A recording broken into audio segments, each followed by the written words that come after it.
Monster verse से monarch legacy of monsters season 2 episode 1 आ चुका है। सीजन 2 पर आने से पहले थोड़ा कॉन्टेक्स्ट समझ लो, क्योंकि मॉन्स्टर वर्स की टाइमलाइन थोड़ी सी कंफ्यूजिंग हो सकती है। तो पहले बेसिक्स क्लियर करते हैं। सीजन 1 के फिनाले में बूढ़ा लीसो, केट रैंडा और मे एक्सिस मुंडी में फंस गए थे। एक्सिस मुंडी अर्थ की सरफेस और होलो अर्थ के बीच में कोई जगह है। यहाँ फिजिक्स के रूल्स डिफरेंटली काम करते हैं। एक्सिस मुंडी में बिताए कुछ दिन सरफेस वर्ल्ड पर कई सालों के बराबर होते हैं। यहाँ उन्हें केट की ग्रैंडमा केको म्यूरा मिली, जो 1959 में एक्सिस मुंडी में आ गिरी थी। लेकिन इंटरेस्टिंग बात यह है कि केको की उम्र एक दिन भी नहीं बढ़ी, जबकि वो ऑलमोस्ट 58 इयर्स से एक्सिस मुंडी में थी। ऐसा इसलिए हुआ क्योंकि केको के लिए एक्सिस मुंडी में बस कुछ ही दिन बीते थे। हम देखते हैं कि केको केट और मे को बाहर निकालने के लिए बूढ़ा लीसो अपना सेक्रीफाइस कर देता है ताकि पॉड लॉन्च हो और ये तीनों सरफेस अर्थ पर पहुंच सकें। फिलहाल यही सीजन 1 की क्लिफहैंगर एंडिंग थी कि क्या बूढ़ा लीसो मारा गया या वो अभी भी एक्सिस मुंडी में जिंदा है। वैसे ये कॉन्सेप्ट क्लियर कर लो,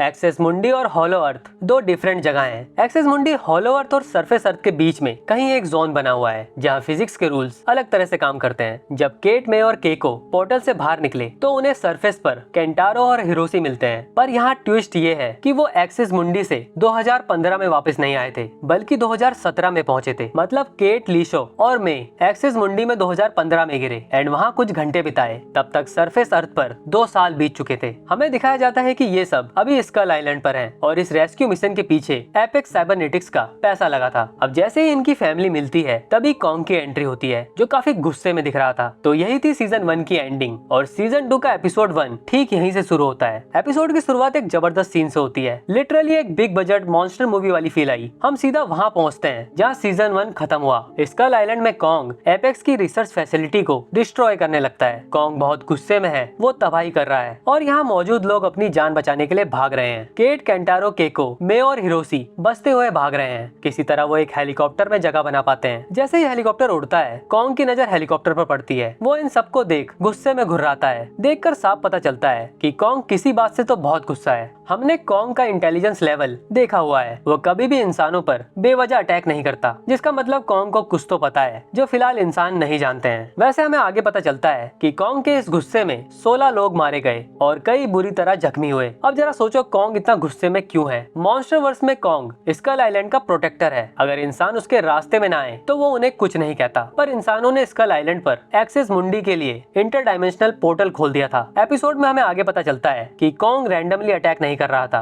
वो एक तरह के कीड़े को कुचल रहा था। उसे एहसास हो गया था कि पोर्टल से कोई बहुत बड़ी और बुरी चीज आ सकती है। यहीं से पता चलता है कि कॉन्ग एक इंटेलिजेंट अल्फा टाइटन है। सीन शिफ्ट होता है एक मेडिकल फैसिलिटी में जहाँ केको को होश आता है। उसे काफी बेहोशी फील हो रही है क्योंकि उसने एक्सिस मुंडी में काफी वक्त बिताया है एंड अब सरफेस पे आने के बाद केको को नॉर्मल होने में थोड़ा टाइम लगेगा। केको पैनिक हो जाती है और डॉक्टर से लड़ने लगती है। अपने बेटे हिरोशी को पुकारती है। वो जब दरवाजा खोलकर बाहर निकलती है तो वो किसी हॉस्पिटल बिल्डिंग में नहीं होती, वो एक बहुत ही बड़े पानी के जहाज के कमांड सेंटर डॉक पर होती है। हिरोशी उसके पास आकर कहता है कि this is your legacy, this is monarch. वैसे इस जहाज का नाम आउटपोस्ट 18 है। ये वही रिसर्च स्टेशन है जो Godzilla king of the monsters में दिखाया गया था। क्लियरली हमें दिखाया जा रहा है कि मोनार्क 1950s के उस छोटे से बेसमेंट से बढ़कर कितनी बड़ी ग्लोबल पावर हाउस बन चुका है। कमांड सेंटर के अंदर हम डेप्यूटी डायरेक्टर नेटालिया वर्डुगो से मिलते हैं, जो बहुत गुस्से में है। वो टिम को इस रेस्क्यू मिशन के डिजास्टर का जिम्मेदार ठहराती है क्योंकि टिम मोनार्क की तरफ से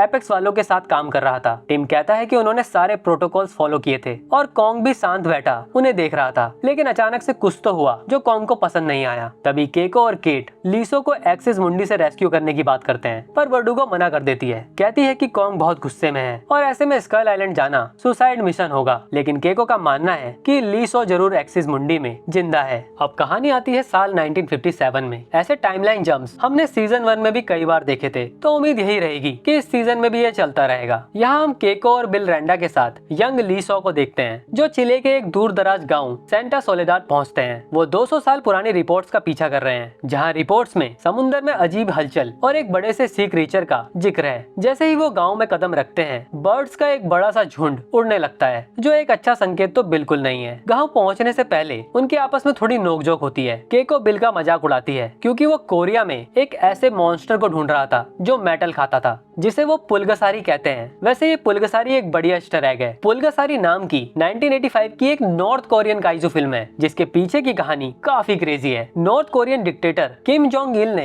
actually south Korean director Shin Sang Ok को किडनैप किया था और उनसे कोरियन माइथोलॉजी पर बेस्ड एक गॉडजिला फिल्म की कॉपी वर्जन बनवाया, यानी कि पुलगसारी। इसका नाम यहाँ मेंशन कर मोनार्क ने मॉन्स्टर वर्स में पुलगसारी को एक तरह से कैनन कर दिया है। आगे हम देखते हैं कि सेंटा सोलेडाड का गांव एकदम क्रीपी वाइब दे रहा है, जैसे फोकलोर हॉरर मूवीज में गांव होते हैं। गांव के बीच में एक स्ट्रक्चर है जिस पर एकदम फ्रेश ब्लड लगा हुआ है। शायद यहाँ पर किसी का खून बहाया गया है, लेकिन किसका वो नहीं बताया गया। इस स्ट्रक्चर में कुछ सिंबल्स दिखते हैं और यहाँ एक फिश टाइप कुछ बना हुआ है जिसके कई सारे टेंटिकल्स हैं। लोकल लोग उन्हें घूर रहे हैं और बिल्कुल भी वेलकम नहीं करते हैं। तब वो एक लोकल बार में जाते हैं और बिल की नजर एक अजीब से स्कैरब लाइक सी क्रीचर के बॉडी पर पड़ती है। मतलब उस क्रीचर का फॉसिल जैसा कुछ दीवार पर लगा हुआ है। देखो ये क्रीचर बिल्कुल भी नॉर्मल नहीं है, तो इसलिए बिल क्यूरियस हो जाता है और फोटो क्लिक करने की कोशिश करता है। तब एक लोकल आदमी टोमास उसे धक्का दे देता है और चाकू निकाल लेता है। लीसो बीच में आता है और स्पेनिश बोलते हुए सिचुएशन को संभाल लेता है, पर मामला अभी भी टेंस है। बिल नोटिस करता है कि टोमास के हाथ पर एक टैटू है, एक मैसिव क्रैकन लाइक मॉन्स्टर का, जो एक जहाज को पानी के नीचे डुबा रहा है। इस टैटू की साफ झलक हमें इंट्रो सीक्वेंस में दिखती है। बाद में जब रात होती है तो ये तीनों वापस बार में जाते हैं ताकि यहाँ के लोगों से सोशलाइज करके थोड़ी इन्फॉर्मेशन निकाली जाए।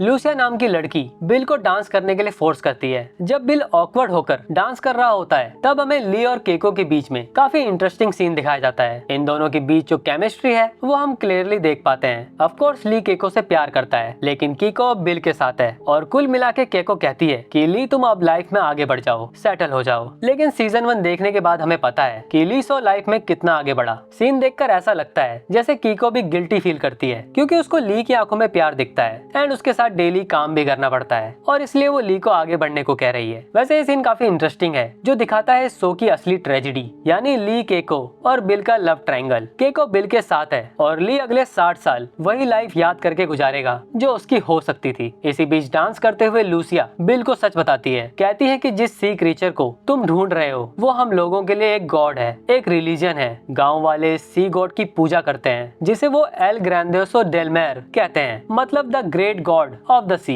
इनका मानना है कि अगर वो उसकी पूजा करें और उसके बारे में किसी को ना बताएं तो समुंदर उन्हें सब कुछ देगा। वो बिल को वार्न करती है कि गांव वाले अपने भगवान को प्रोटेक्ट करने के लिए किसी का भी खून बहा सकते हैं। लूसिया फिर तीनों को एक गुफा में ले जाती है, मतलब वो उन्हें सच दिखाने को तैयार हो जाती है, पर एक कंडीशन पर कि वो सब देखकर यहाँ से तुरंत निकल जाएंगे। फिर दिखाया जाता है एक गुफा जहाँ पुरानी अजीब सी केव पेंटिंग्स बनी हुई है जिसमें छोटे स्कैरब लाइक क्रीचर्स हैं और एक बड़ा सा सी क्रीचर टाइटन बना हुआ है जिसके कई टेंटिकल्स हैं। और फिलहाल स्टोरी लाइन में यही टाइटन एक्स है, यानी कि इस सीजन का बिग बैड टाइटन, और इसी के आने का इंतजार गांव वाले कई सालों से कर रहे हैं। मतलब उनका बिलीफ है कि ये टाइटन वापस आएगा और उनके सारे दुख हर लेगा। अब वापस आते हैं 2017 में। यहाँ फैमिली ड्रामा एकदम पीक पर है। केंटारो केट के पास जाता है और बताता है कि मोनार्क उसे वापस टोक्यो भेजने का प्लान कर रहे हैं ताकि उसके कुछ मेडिकल टेस्ट और डीब्रीफिंग की जाए। केट साफ मना करते हुए कहती है कि लीसो के बिना वो नहीं जाएगी। केंटारो जो पिछले 2 सालों से अपने डैड के साथ मोनार्क के लिए काम कर रहा है वो थोड़ा सा बदल चुका है, थोड़ी प्रैक्टिकल बातें करने लगा है। उसका कहना है कि लीसो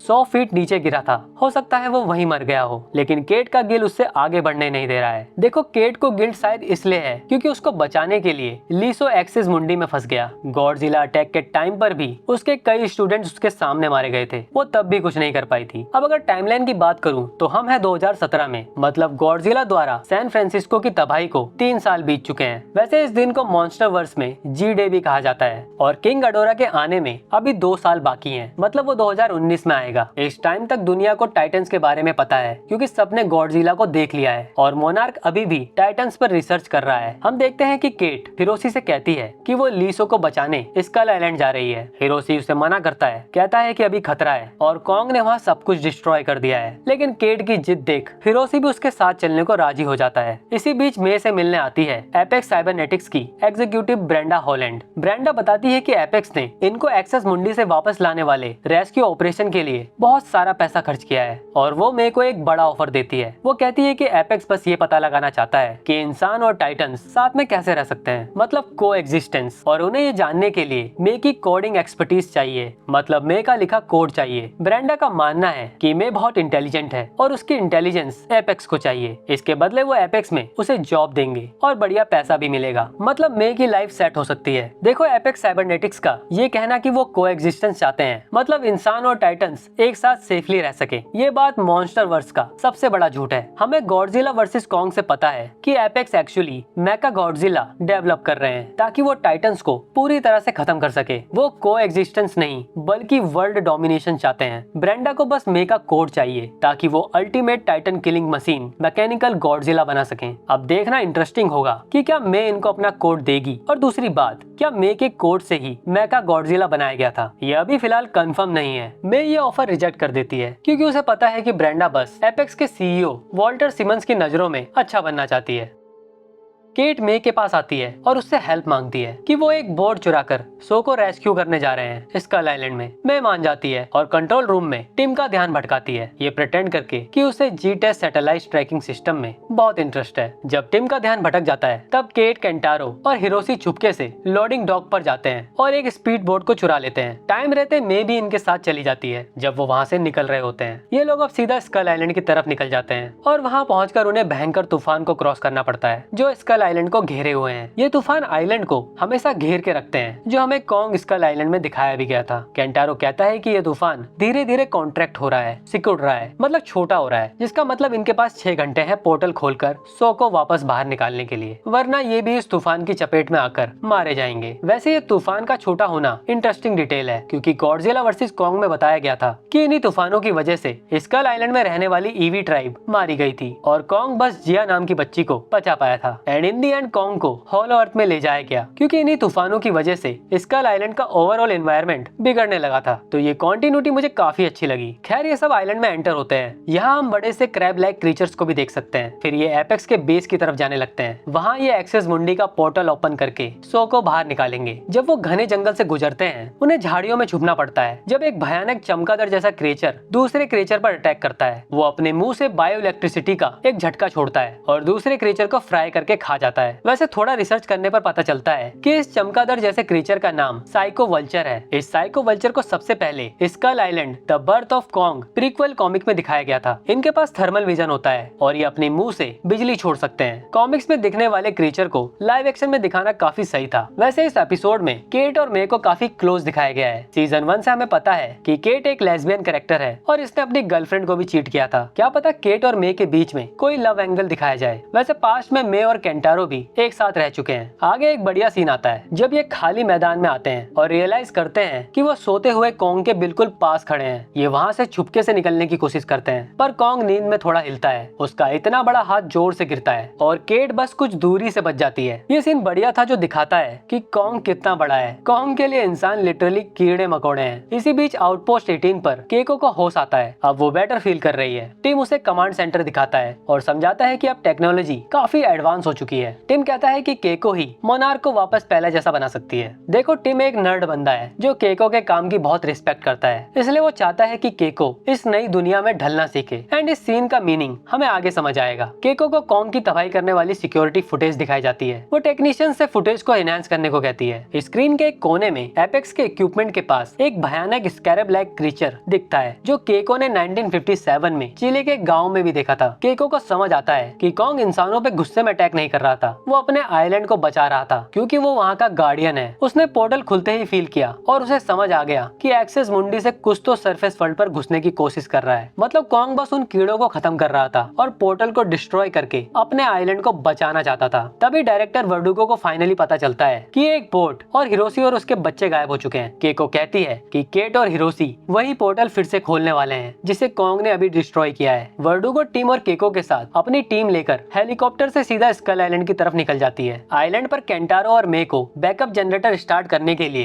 एपेक्स फैसिलिटी के टूटे फूटे बेसमेंट में जाना पड़ता है। वहाँ एक अजीब सा बड़ा क्रीचर उनका पीछा करता है, वो उन पर अटैक करता है, पर केंटारो दिमाग लगाकर एक फॉक लिफ्ट से उस क्रीचर को कंक्रीट की दीवार पर गाड़ देता है, मतलब वो मारा जाता है। दूसरी तरफ केट अपने डैड हिरोशी से पूछती है कि उसने 2 शादी और ये सब आखिर क्यों किया। अब याद रखो कि हिरोशी अपनी टाइटन रिसर्च के लिए 1 साल तक गायब हो गया था और सबको लगा कि उसकी मौत हो चुकी है। हालांकि बाद में पता चलता है कि वो जिंदा है और उसकी 2 बिल्कुल अलग फैमिलीज थी, एक सैन फ्रांसिस्को में केट के साथ और एक टोक्यो में केंटारो के साथ। केट फाइनली उससे जवाब मांगती है कि आपने ऐसा क्यों किया, आप क्या सोच रहे थे। हिरोशी का जवाब मुझे तो बड़ा अजीब लगा। वो कहता है कि वो कुछ नहीं सोच रहा था। वो समझाता है कि केंटारो की माँ एमी को मोनार्क में काम करती थी, इसलिए वो उसकी सीक्रेटिव और डेंजरस दुनिया समझती थी। वहीं केट की माँ कैरोलाइन को अंधेरे में रखना पड़ता था क्योंकि मोनार्क उस टाइम पर सीक्रेट एजेंसी थी, मतलब मोनार्क तब दुनिया के सामने नहीं आए थे। हिरोशी कहता है कि एमिको के साथ मुझे कभी झूठ नहीं बोलना पड़ा, मैं उसके साथ वैसा रह सकता था जैसा मैं असल में हूँ और इसलिए मैं उससे प्यार करता था। जब केट पूछती है कि कोई एक ही वक्त पर 2 लोगों से कैसे प्यार कर सकता है, तब हिरोशी जवाब देता है कि ये कोई ऐसी चीज नहीं है जो आप डिसाइड करते हो, बस हो जाता है। अगर थोड़ा ध्यान से देखोगे तो यहाँ स्टोरी पास्ट और प्रेजेंट को बहुत बढ़िया तरीके से कनेक्ट करती है। जैसे केको का लव ट्रायंगल दिखाया गया था ली और बिल के साथ, मतलब वो इनके बीच में फंसी हुई थी, वैसे ही केको का बेटा हिरोशी इसी पैटर्न को रिपीट कर चुका है। वो भी 2 बीवियों के बीच में फंसा हुआ है। देखो रेंडा फैमिली में ये पैटर्न चलता ही आ रहा है, मतलब हर चीज बटी हुई है, यहाँ तक कि ये शो भी 2 टाइमलाइन में बटा हुआ है। मुझे एक अजीब बात भी याद आई, सीजन 1 में केट रेंडा भी इसी पैटर्न का पार्ट रह चुकी है। जब जी डे से पहले वो अपनी गर्लफ्रेंड को चीट कर रही थी एक दूसरी लड़की के साथ। सीजन 1 में छोटा सा सीन था, लेकिन अब थोड़ा सेंस बना रहा है, या मैं ही ज्यादा सोच रहा हूँ।